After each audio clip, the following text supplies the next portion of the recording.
Halo semuanya, kenalin aku Nana.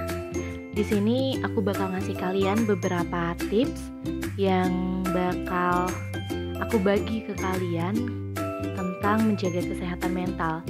Tapi tentunya tips-tips yang aku kasih ini berdasarkan teori dari seorang ahli yang memang sudah sangat ahli di bidang kesehatan mental.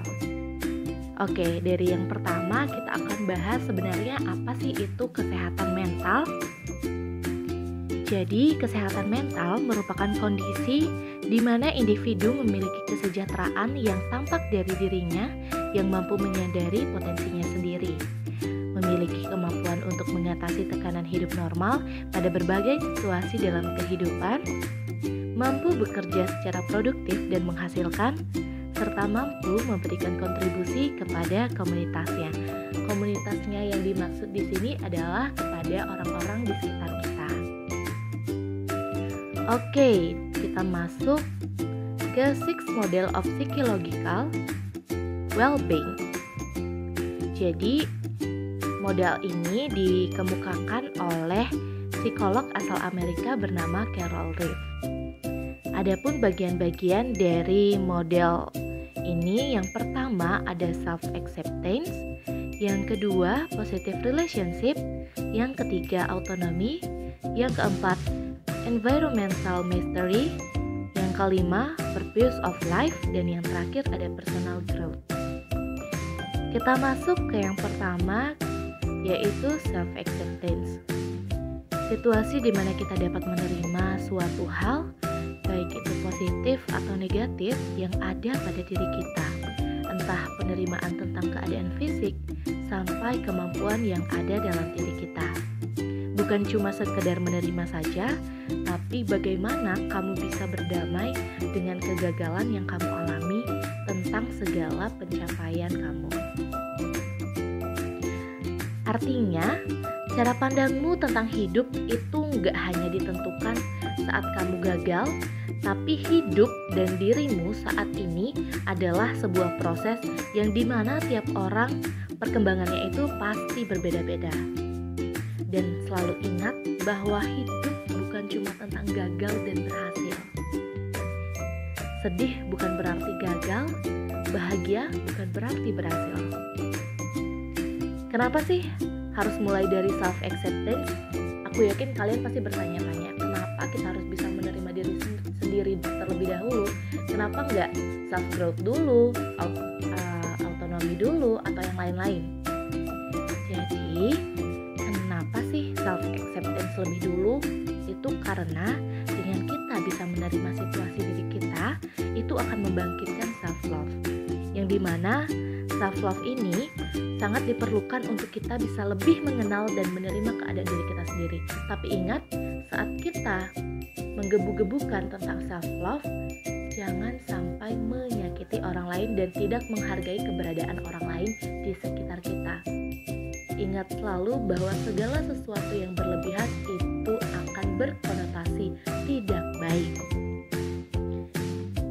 Dan sebelum kita bisa menerima diri sendiri, kita harus mengenal diri terlebih dahulu.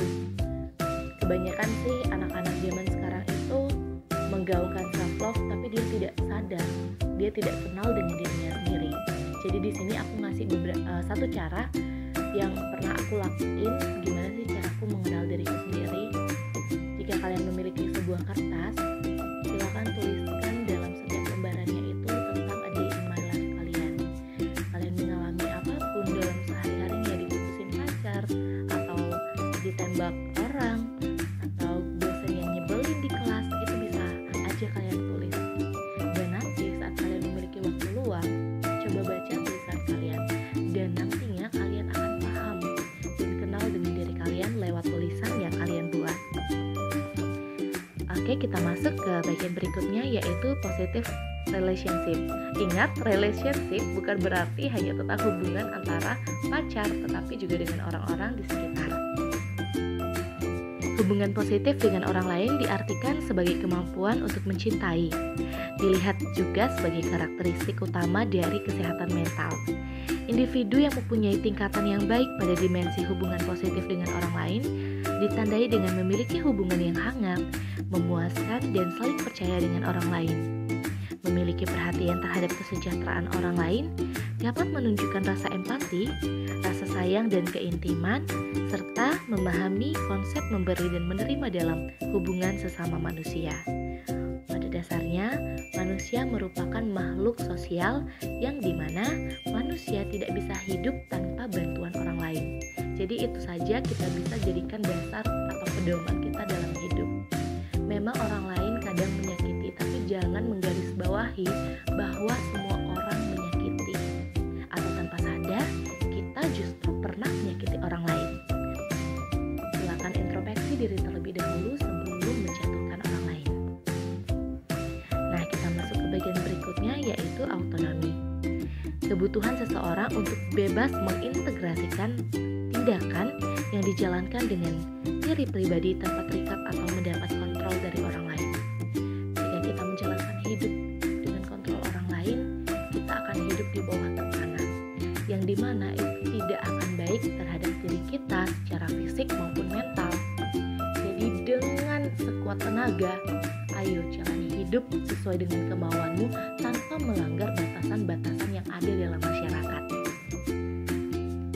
Kita masuk ke bagian berikutnya, yaitu environmental mastery, yang dimana artinya yaitu kemampuan individu untuk memilih atau menciptakan suatu lingkungan yang sesuai dengan keinginan dan kebutuhannya. Dapat didefinisikan sebagai salah satu karakteristik kesehatan mental.